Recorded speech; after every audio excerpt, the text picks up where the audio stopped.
Have you ever found yourself pouring your heart into someone who keeps pulling away? One moment, they're warm, connected, even vulnerable with you.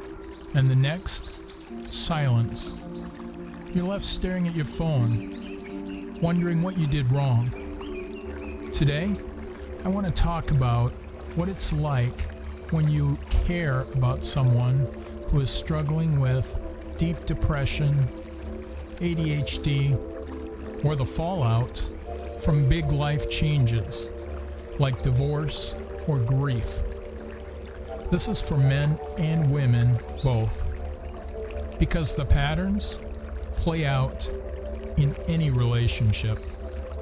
We'll cover the science, real life examples, and some hard but freeing truths, what you can do and can't do in this situation, and how to protect yourself while still caring for them.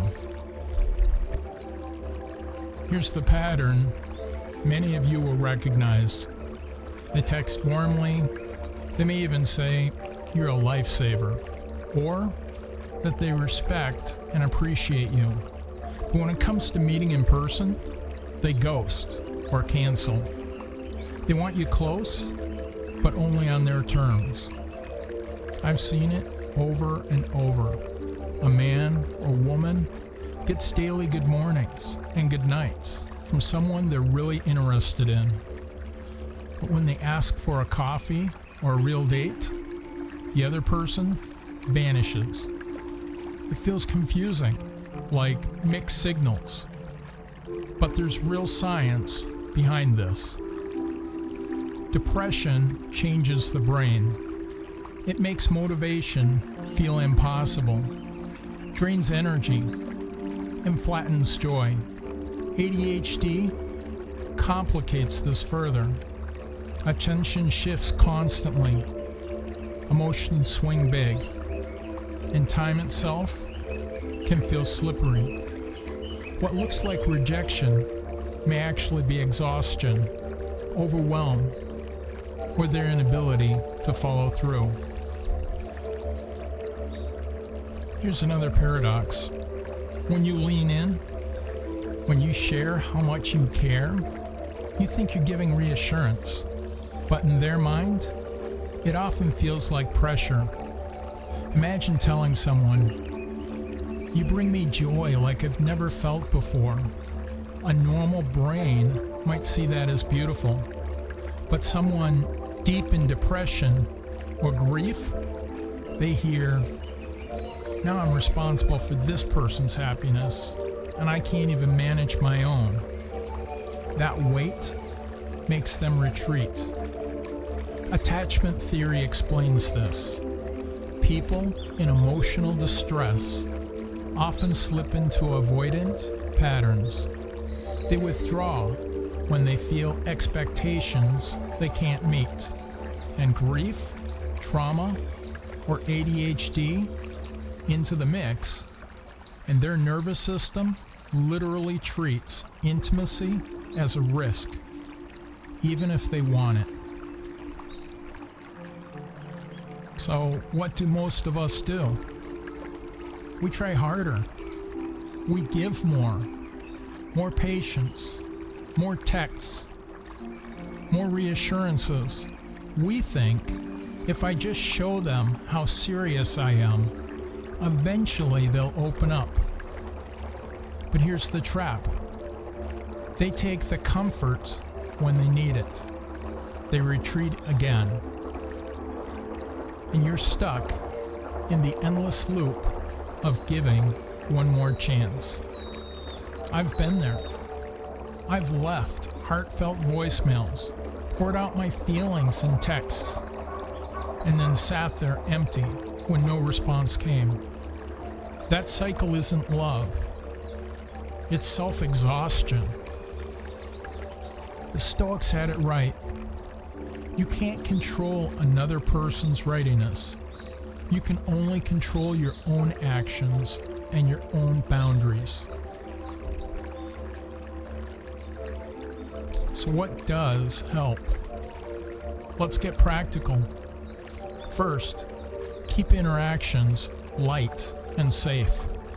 Instead of deep, heavy talks about the relationship, lean on playfulness, curiosity, and humor.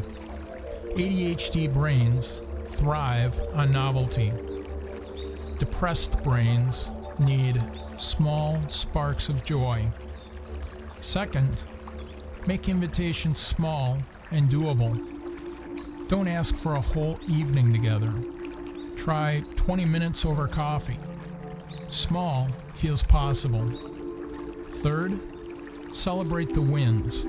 If they show up for a call, if they text you back warmly, if they let you into their world, even briefly, that matters. Fourth, remove guilt. Don't shame them for inconsistency. Normalize the fact that depression and ADHD make follow-through hard. A missed call isn't a betrayal, it's a symptom.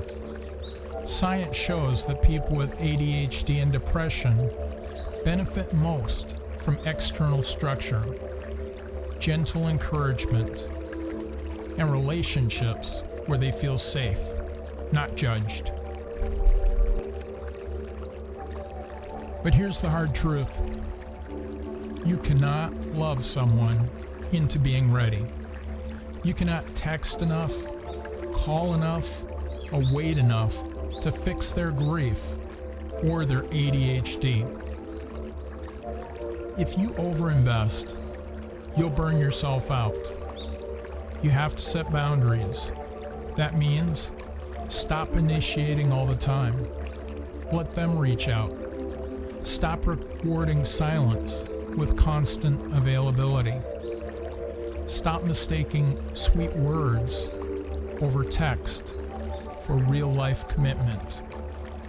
Marcus Aurelius said, "Don't demand that things happen as you wish, but wish them to happen as they do."